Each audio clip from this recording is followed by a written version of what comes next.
El péndulo es un símbolo de equilibrio y movimiento. En su vaivén constante, representa la búsqueda de la armonía entre la tradición y la innovación, la cultura y la sociedad. En el péndulo creemos que la cultura es un movimiento constante, un vaivén entre lo que hemos sido y lo que somos, entre lo que sabemos y lo que queremos descubrir. Nuestro programa es un reflejo de ese movimiento. Un espacio donde exploramos la riqueza y la diversidad de la cultura y donde cada episodio es una oportunidad para reflexionar y aprender.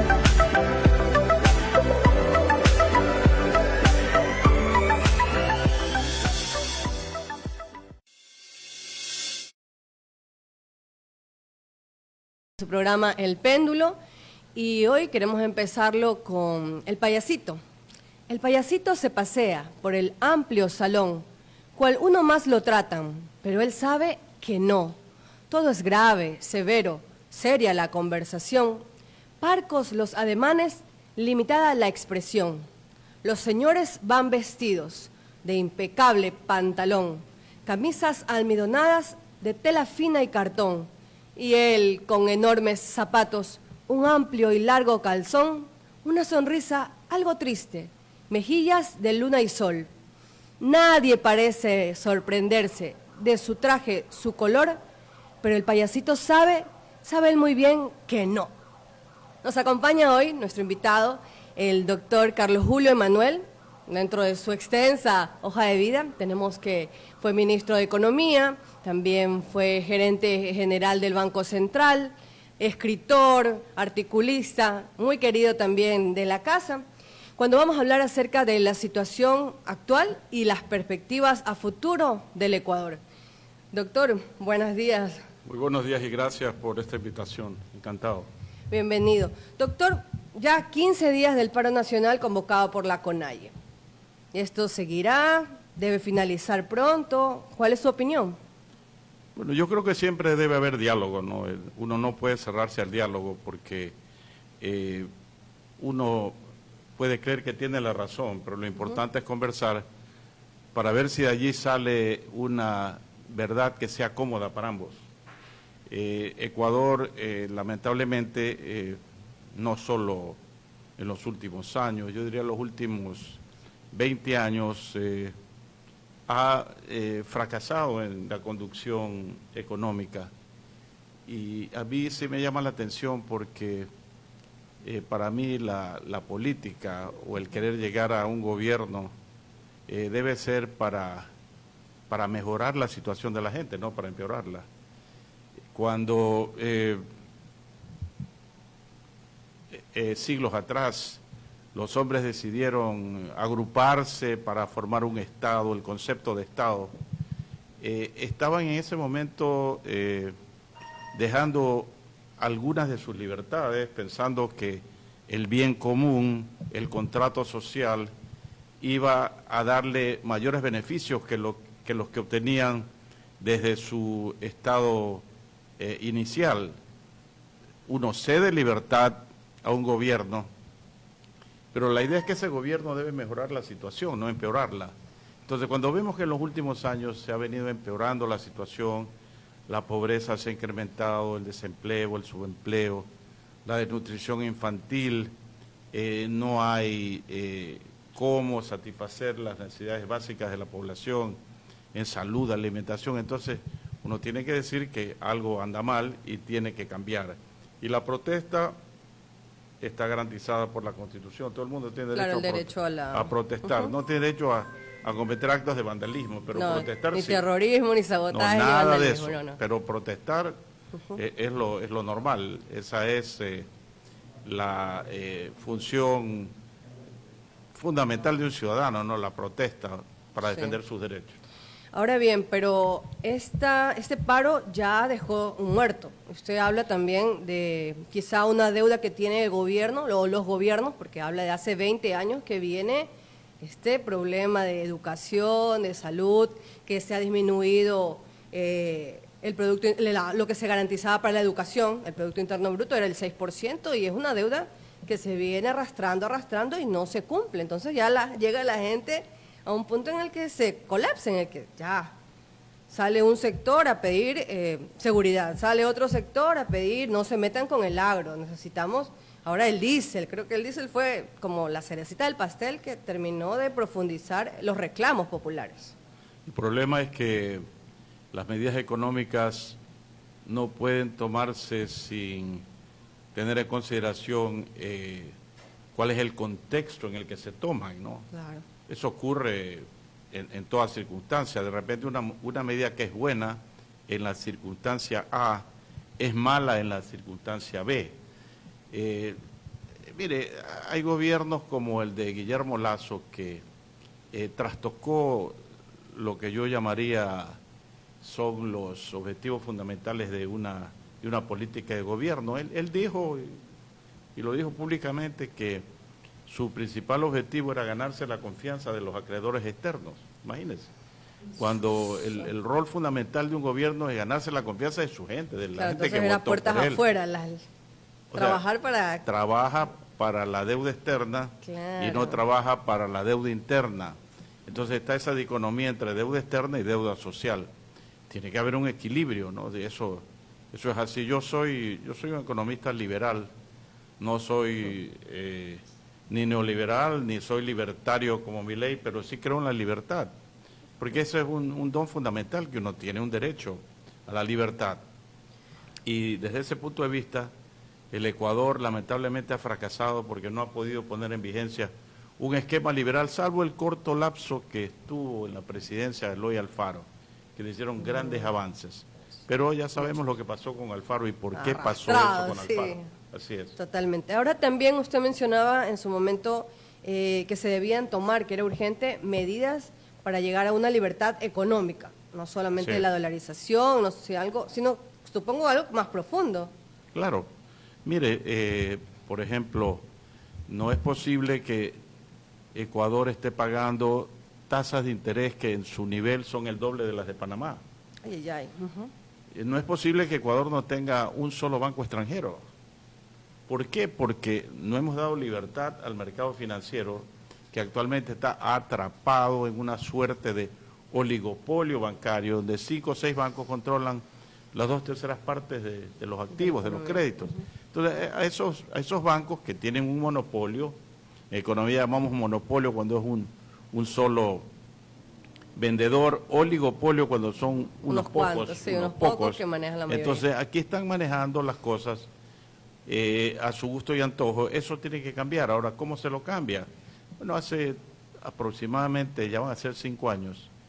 Sí, el próximo mes, no, este mes son 5 años. ¿Octubre? 5 años, sí. ¿Ya? Octubre 20 del año 2020 se presentó en la Asamblea Nacional un anteproyecto para modernizar y para internacionalizar el sistema financiero ecuatoriano. Pero ahí está durmiendo el sueño de los justos, nadie lo ha tocado. Entonces, no es que no hay ideas, esa es una idea liberal.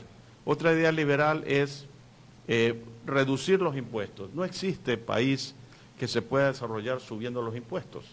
Eso es como que usted quisiera levantarse del piso agarrándose de su cinturón y hacerse para arriba. No puede, es imposible.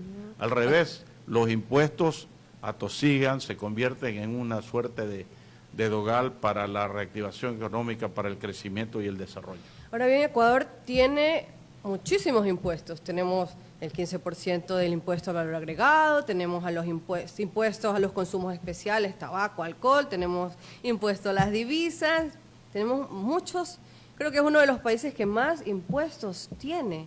Entonces, ¿cómo lograr cambiar el chip, esta reestructuración, cuando estamos peleando, estamos tirando saliva para arriba, estamos ganando en el mar? ¿Qué ocurre? Alguna vez hice una compilación de todos los impuestos y teníamos más o menos entre 65 y 70. Claro, incluye también los impuestos municipales, porque son impuestos, ¿no?, que afectan tierras, al bolsillo de la gente. No es que nos afectan por ser municipales. Bueno, ese es el problema, ¿no? Yo digo que cambiar el chip es algo que sería importante pero para cambiar el chip tienen que aprender cosas que de repente no quieren aprender. Por ejemplo, ¿cuál es la razón por la que los gobiernos deciden aumentar los impuestos? Dicen es porque hay evasión. Si usted sube los impuestos, la evasión va a ser mayor, porque usted evade cuando es, por decir, el impuesto 10%, porque 10% le parece muy alto. Si lo sube al 15%, la evasión va a ser todavía mayor. Entonces, sí, ahí es donde parece que no entienden cómo es que se manejan estos temas impositivos. Mire, la historia económica de muchos países, yo estudié economía en Estados Unidos, llegué a Estados Unidos cuando era presidente John Kennedy, y una de sus primeras propuestas fue bajar los impuestos. Bueno, lo mataron antes de que logre bajar los impuestos. No lo mataron por eso, por si acaso. No, habían otros factores. Tampoco cumplió. Pero quien lo reemplazó, Lyndon Johnson, bajó los impuestos. ¿Y cuál fue el efecto de eso? ¿Cuál? Que al bajar los impuestos, en lugar de reducirse las recaudaciones, que es lo que la gente dice, no, si bajo la tasa de impuestos voy a recaudar menos. No, pues va a recaudar más porque a medida que bajan los impuestos, la gente va a querer cumplir, va a sentir menos. Cumple. ¡Ay, del dinero! ¿Cuántos de nosotros nos ha pasado? A mí me ha pasado ir a algún establecimiento comercial y al momento de pagar dice, ¿quiere con factura o sin factura? Ay, con factura le agregan el 15%. Ah, bueno, pues entonces la gente, si es 15, dice, bueno, dame sin factura. Claro. En una compra de $100, se está ahorrando $15, que es plata, ¿no? En una economía dolarizada. Entonces, ¿cómo cambiar el chip? Tiene que aprender cosas básicas, ¿no? Yo, desde por lo menos el año 2005, mira, ya son 20 años, he venido proponiendo la reducción del IVA al 10%. Pero lejos de ocurrir eso, lo han estado subiendo. Subió al 12, subió al 15. Sí. Y entiendo yo que en algunos acuerdos que hay actualmente con el Fondo Monetario Internacional, la idea es subir al 17%, lo cual sería, pues, catastrófico para la gente que tiene pocos recursos. Y eso es lo que yo mencionaba hace un momento, la eliminación del diésel. ¿En qué momento lo estás haciendo? ¿En qué circunstancias? ¿Cuál es el contexto de la economía ecuatoriana? Bueno, ocurre que la economía ecuatoriana en la actualidad tiene más o menos 7,5 de personas que están clasificadas como de pobreza multidimensional. Multidimensional. Porque, ¿qué significa eso? Pues, significa que no solamente es que a usted no le alcanza el sueldo, sino que no tiene tampoco acceso a las medicinas, no tiene acceso a una escuela, a sus hijos. Es ya no solamente, claro, no hablamos solamente del dinero, del cash, sino de salud, educación. No tiene servicios que le da el gobierno. Entonces, de los 7,5 millones, de ecuatorianos que están clasificados así como pobres, 5 millones están recibiendo diariamente alrededor de $3. Uno se pone a pensar, y yo quisiera preguntarle a alguna de las personas que toma estas medidas, ¿cómo hace alguien que gana o recibe $3 diarios para subsistir? Y 2,5 millones de los 7,5, ellos reciben menos de $1.70. Estas son cifras oficiales del INEC, no son mías. El propio ente oficial que compila las estadísticas lo dice. Entonces, ¿qué ocurre cuando usted sube el IVA? Bueno, lo que la gente dice, los que no acaban de entender este tema, dicen, no, pero es que todo lo que es comida no está grabado por el IVA. Es verdad, no está grabado por el IVA. Pero ocurre que está grabada la cadena de producción. De manera que si usted va, por ejemplo... El vehículo que transporta... Todo, usted va al supermercado antes que sube el IVA y dice, quiere un molde de pan, vale por decir $2. Sí. ¿Ok? Y después que se da el aumento del IVA, el molde de pan vale $2.40. Usted va a la caja, nadie le cobra IVA, pero está pagando $2.40 en vez de $2. Entonces... ¿En qué momento fue? Se mete el aumento del IVA en la cadena de producción y afecta. Eso es lo que no acaban de entender algunas de estas personas. Pues dicen, no, es que no están grabados los alimentos. No están grabados, pero analice la cadena. Y lo mismo pasa con el con el diésel. He visto hoy, creo, unos cálculos que ha hecho la Universidad de San Francisco de Quito, donde dice, esta alza del diésel no debe subir más de, me parecía hasta ridículo, 2 centavos por aquí, sí, 1,5 centavos por acá. A lo mucho 5 centavos dicen que debía. Un momento, Ajá. eso es en abstracto, como si fuera un laboratorio, que uno pone un ingrediente X, suma el ingrediente Y, tiene hasta un gotero exacto y tiene un resultado. Ahí está, sí. Pero Ya en la este es un práctica, experimento social donde la gente especula, pues. Exacto. Especula y ya no es 1 centavo ni 5, sino que son 20 o 30. Y el efecto en la gente, esta gente que tiene pobreza multidimensional es gravísimo. A eso me refería yo, el contexto en que se toman las medidas. Estamos en su programa El Péndulo. Nuestro invitado de hoy es el doctor Carlos Julio Emanuel, cuando ahora por el lado de, sabemos que usted también ha sido docente universitario, y hablábamos del cambio de chip. ¿Cree usted que los jóvenes están viviendo en la inmediatez? ¿No están viendo a futuro? ¿O sí hay una preocupación? Porque yo veo un aletargamiento. Yo veo que la gente está aguantando, pero no hay como en su momento que salían a las calles, que se preocupaban, que lanzaban piedras muchas veces, para bien o para mal, pero había un movimiento social. Había partidos políticos, había las diferentes organizaciones sociales y populares que reclamaban. Ahora está calladito. Ahorita, si la CONAIE no se levanta, no se escucha.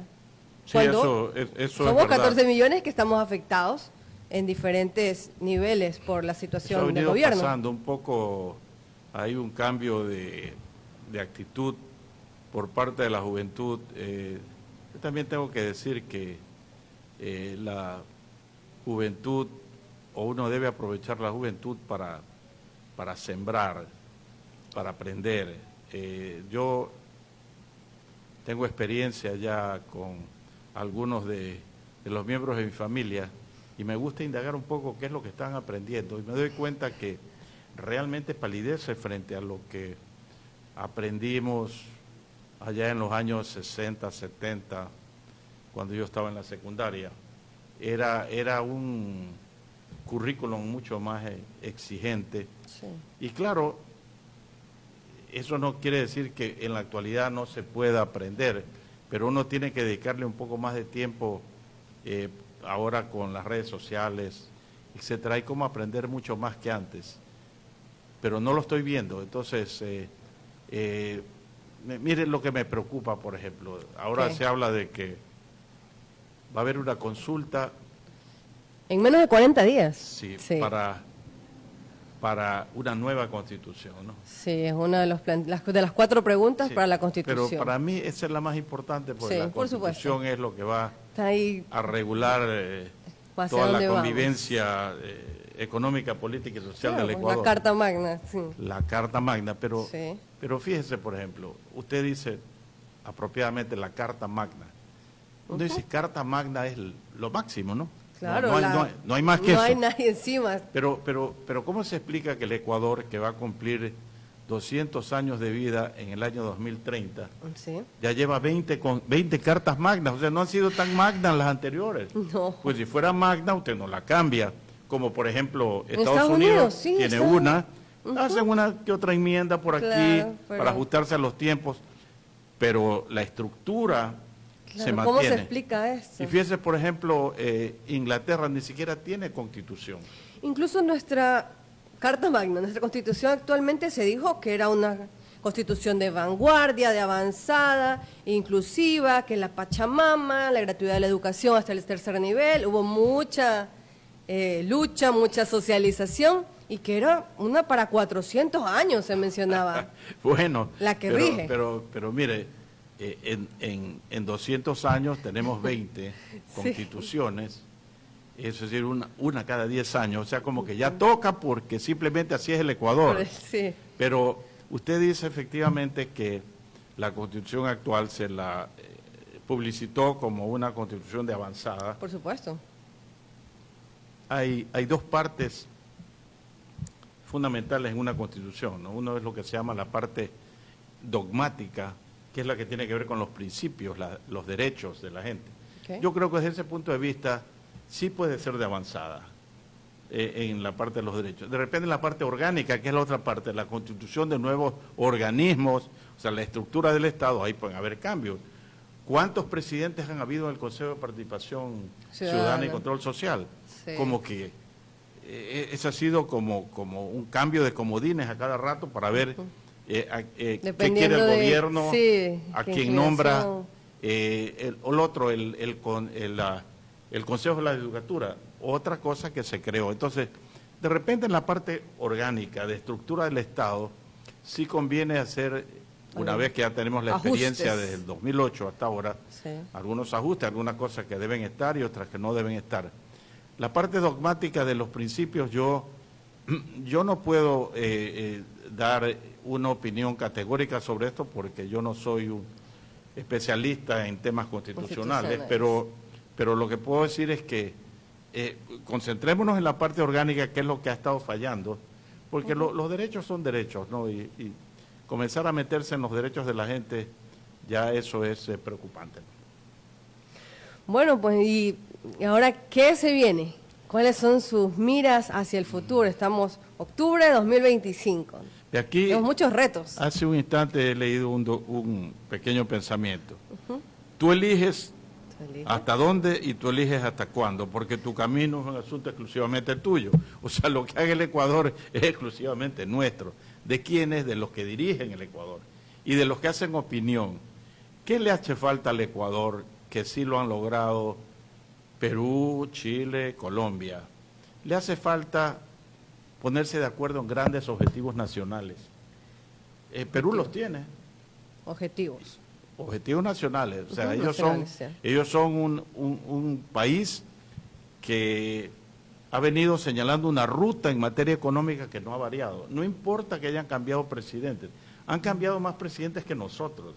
Ha habido convulsión política. Han habido, yo creo que de los últimos 15 años, más de la mitad de los presidentes han ido presos. Uno se suicidó, Alan García.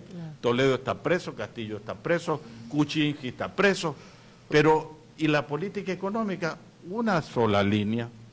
Se pusieron de acuerdo, podemos tener problemas en la política, pero no nos metamos con la economía. Deja que la economía siga su curso. Y mire, por ejemplo, el economista Velarde, presidente del Banco Reservas del Perú, que así se llama el Banco Central en el Perú, ya tiene 21 años en el cargo. ¿Dónde en el Ecuador tenemos un funcionario económico? Sí. Vea, yo fui ministro de Economía, duré 8 meses.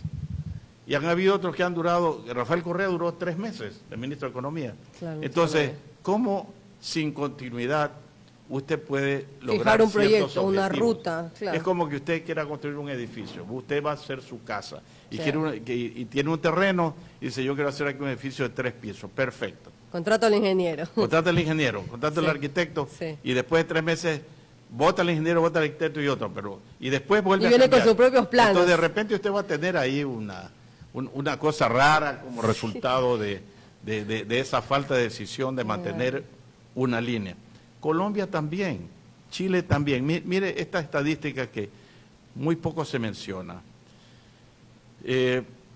Colombia recibe anualmente más o menos unos 12.000 millones de dólares en inversión extranjera. Perú recibe más o menos 10.000 millones de dólares anuales en inversión extranjera. Chile recibe 16.000 millones, 20.000 millones en inversión extranjera. ¿Y Ecuador? ¿Cuánto? 250 millones. Entonces, algo le dice eso de que estamos por mal camino. Entonces, claro, cuando usted por me ahí dice, no es. ¿hacia dónde va el Ecuador? Depende. Yo diría que si tuviéramos un líder, o el líder que los ecuatorianos escojan, debe señalar un derrotero.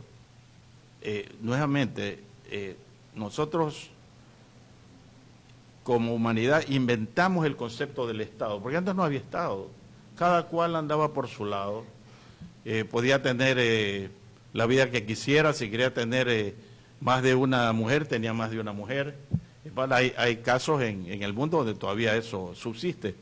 A donde quiero llegar es que usted forma el concepto de Estado y usted está entregando parte de sus libertades para que ese Estado a través de ese contrato social en que todos nos pusimos de acuerdo, esto es lo que queremos hacer, lo que han hecho Perú, Chile, Colombia, dice, bueno, por aquí nos vamos. Con las reglas del juego claras. Y vamos a hacer, pero Ecuador se saltó esa tarea. O sea, no hemos hecho esa tarea. Entonces, ¿qué es lo que somos ahora? Somos un país que está altísimamente endeudado, no puede pagar la deuda. Está con una economía estancada desde el 2018. Está estancada totalmente, Estancada. con cero crecimiento. Cuando hay una economía estancada, ¿qué puede esperar usted del empleo, del Claro, ¿no? subempleo, de la Preocupante. pobreza, de la industria? No puede atender, porque no hay de dónde. Entonces, usted dijo algo que es importante, de todas estas políticas liberales que uno quisiera tener, la única que ha tomado el Ecuador fue la dolarización. Sí. Y sé que mucha gente dirá, ¿por qué es liberal? Porque le da libertad pues a la gente. Yo, por ejemplo, yo no estoy obligado a solo usar dólares en el bolsillo. Vamos a suponer que a mí me da la gana de usar euros, yo puedo usarlo. No estoy impedido. Lo que hace la dolarización es que elimina lo que se llama el curso forzoso de una moneda. Que un gobierno le diga, solo esta moneda puedes usar, aunque sea una moneda mala, aunque sea una moneda que se deteriora, que tiene inflación, que tiene devaluación. Lo que pasa en Argentina. En Argentina es el ejemplo clásico y es el fracaso de Milei de seguir pensando que tiene que defender el peso, cuando para los argentinos el peso es basura. Y él mismo, Milei en campaña dijo, es una frase mucho más grave que la que yo estoy usando, tenía connotaciones escatológicas refiriéndose al peso. Sí. Y ahora quiere defenderlo y su ministro de Economía dice, defenderemos el peso hasta con el último dólar en la reserva. Pero qué ridículo, no va a defender nada. Van a agotar las reservas y volverán a foja cero. Tiene suerte de que Trump le ha tirado ahí pues una boya de 20.000 billones de dólares del Tesoro americano para que defienda el dólar, claro. pero yo le garantizo que eso se vuelve inviable. Eso, claro, porque para los argentinos la moneda de respaldo de ellos es el dólar, no el peso. Claro, como son orgullosos los argentinos nacionalistas, no van a reconocer eso, pero esa es la realidad. Tan cierto es esto que, mire, se calcula que los argentinos tienen fuera del sistema financiero, ¿sí?, en el colchón, en bancos afuera, en Uruguay, que sirve como un centro financiero cercano, para los argentinos tienen más o menos 400.000 millones de dólares allí. Entonces, ¿cuál es la moneda de los argentinos? El dólar, pues, reconozca eso. Sí. Tenemos a nuestro entrevistado de hoy, el doctor Carlos Julio Manuel. Ahora bien, doctor, quería preguntarle acerca del anuncio que hizo el gobierno acerca de las remesas, que este año ha habido un despunte impresionante de las remesas que envían nuestros migrantes para dentro del Ecuador. ¿Es verdad? ¿Es tanta belleza? A ver. ¿Demuestra algo? Yo lo que demuestra es el gran esfuerzo que han hecho los ecuatorianos que se fueron al exterior, pues. Eso no tiene nada que ver con el gobierno, ¿no? No. O sea, es al revés. Imagínense, ¿qué tal si yo le dijera que todavía tenemos aquí, yo no sé cuántos se han ido, ¿no? Pero se supone que la población de Ecuador es 18 millones. Supongamos que están 2 o 3 millones afuera. Sí. Y uno puede decir, bueno, ¿por qué mandamos los 15 millones también afuera para que nos manden remesas? O sea, ¿cuál es el éxito de eso? Eso lo que significa es que no hay oportunidades de trabajo en el Ecuador y la gente busca, arriesga irse por el tapón del Darién, al costo de su vida. He conocido casos de personas... Familias completas, vean, se van a veces mamá, papá, sus dos hijos. No, a eso me refería. Sí. Yo hace no mucho conversaba con un taxista, un muchacho joven, y por algún motivo comenzamos a hablar y me dice, sí, mi familia se fue, deben estar cruzando el Darién. ¿Quiénes se fueron? Bueno, fue mi papá con su segunda esposa, con mi hermanito, y que por... ¿Usted se imagina lo que es pasar por esa selva? Ay, no. Con todos los problemas de insalubridad que hay, peligros de todo tipo. Puede ser Bueno, secuestrado. ¿por qué hace eso la gente? Mire, ¿en busca de qué? En busca de superación y de libertad, porque no la tienen. Libertad para poder hacer las cosas que quieren. Lamentablemente, pues ahora las cosas en Estados Unidos, con el cambio de gobierno, no son tan proclives a ese tipo de inmigración. y hemos visto lo que ha estado pasando. Es lamentable que eso ha estado pasando y se debe básicamente a que una política de puertas abiertas de la frontera también es una invitación para que lleguen pues criminales, asesinos, violadores, delincuentes, y eso ha pasado en Estados Unidos. Entonces, por unos pocos están pagando muchos. Es lamentable. Justo por pecadores. Ojalá eso se pudiera corregir. Doctor, estamos en los últimos minutos de nuestro programa El Péndulo. Quería que nos dé un último mensaje para finalizar. De ánimo, de valor. Yo realmente quiero primero agradecerle por la oportunidad. Lo que yo puedo decirles es que Ecuador es un país muy rico, no es un país pobre, pero es pobremente administrado. Es un llamado más bien a la ciudadanía que cuando tenga que votar exija compromisos, exija pronunciamientos, propósitos, programas, como lo han hecho en otros países. Aquí lamentablemente a veces votamos, yo creo que en las últimas 3 o 4 elecciones, se vota por el menos malo. Eso es un error. Uno siempre debe votar por el que cree que es mejor, porque de lo contrario no tiene razón para quejarse. El pueblo ecuatoriano, que nos están escuchando, son los que tienen en sus manos el futuro del país. Y eso se lo hace con un arma que absolutamente nadie le puede quitar, que es el voto ciudadano. Bueno, pues entonces será hasta la próxima semana. Agradecemos mucho a quienes nos vieron hoy. Gracias.